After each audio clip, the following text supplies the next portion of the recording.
Magandang umaga po sa inyong lahat mga kabayan. So, nandito naman tayo sa ating simbahan ngayon. So, ko lang ipakita sa inyo yung loob ng ating simbahan ngayon.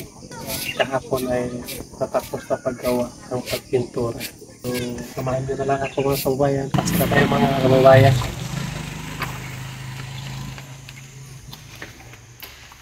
So, ito na yung finish ng ating loob ng ating simbahan mga kabayan. So, kahapon na ito natapos sa ating ipinto, isami, tapos na rin yung isami. At dito sa pulpit mga kabayan.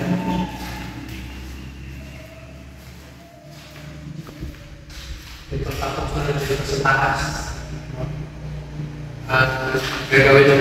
Kung gagawin na lang namin dito ay paglinis.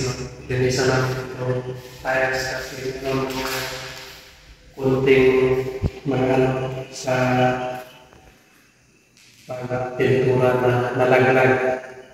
So, ilinisan na namin ito para maganda tingnan ng ating tiles. So, dito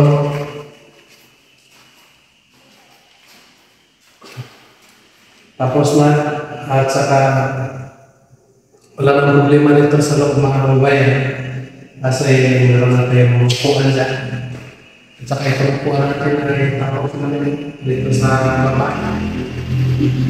So, nakita ko dito na kulang sa loob kaya ito na lang itong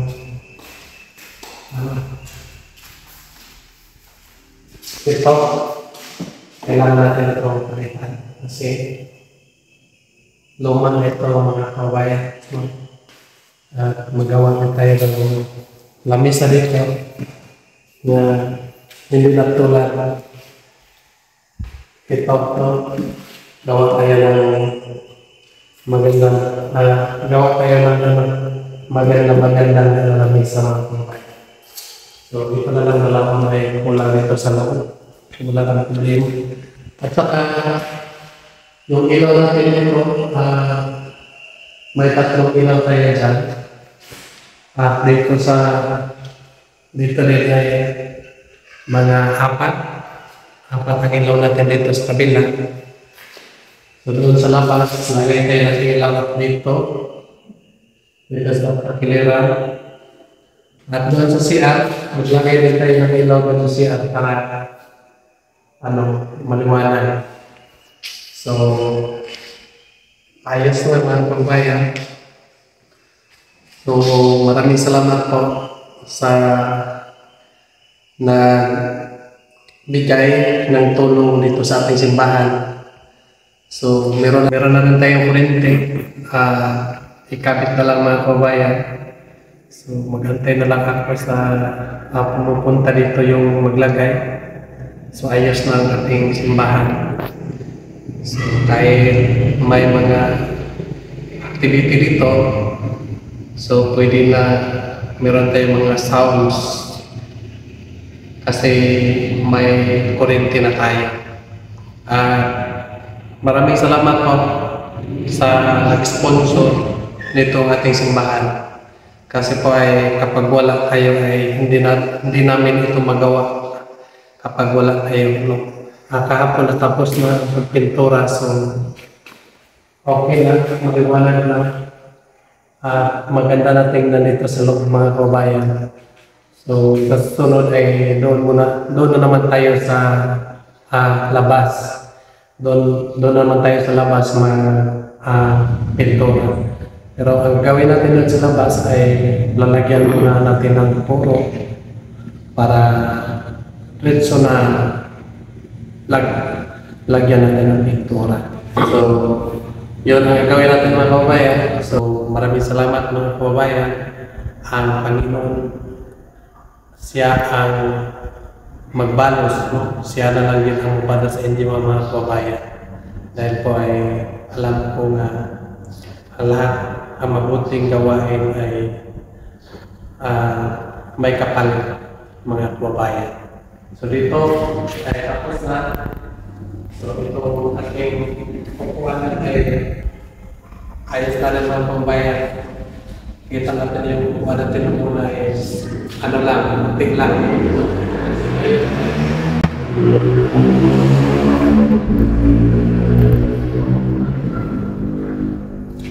So ngayon ay okay na. Okay na yung ating mga ano sa kababayan dito sa kapila ay pakilang-pakilang ng okay. No? So dito na lang alangin na dito sa loob. Pero doon sa labas ay hindi pa natin naumpisahan pag-pintura kasi lagyan muna natin ng puro semento para hindi kas ng pintura. Meron na lang hindi kas. So, yun.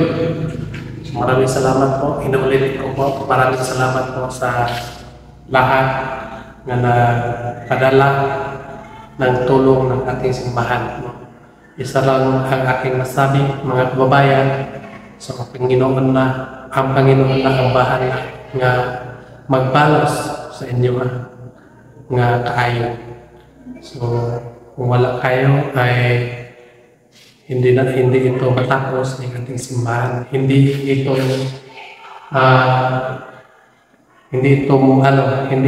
maayos ang ating simbahan. Higit sa lahat mga kababayan, pasasalamatan ko ang ating Pangulo, si Sir Paul at si Tita Pibilaw dahil po kay Sir Paul ay napaganda natin itong simbahan. No? Alam niyo mga kababayan ay si Sir Paul ay pinapadala siya ng Panginoon dito sa kabundukan para makatulong siya sa mga katutubo. Makatulong siya sa mga tao na nahihirapan. So, alam ko kasi mga kababayan ang pamumuhay dito sa kabundukan dahil ay dito ako lumaki sa kabundukan. No? Kasi po ay dito sa kabundukan ay kahit bigas lang, 1 kilo, kahit ano lang ang ibigay mo, grabe ng saya nga makita mo sa kanila. Dahil po sa kanya mga kababayan ay nagkakilala tayo. No? Kung hindi pa po dahil sa kanya ay hindi kayo makapadala dito ng tulong ng ating simbahan. So yun lang po mga kababayan. Maraming salamat po sa inyong lahat. Maraming salamat po sa inyong lahat mga kababayan. At sana po ay huwag kayong magsawa sa pagsuporta sa aming PB team. No? Huwag kayong magsawa sa pagsuporta dahil po ay kapag wala kayo ay hindi namin maituloy ang aming mga misyon doon sa kabundukan. Lalo na kay Sir Paul mga kababayan. Sana po ay lagi ninyo suportahan ang kanyang mga video.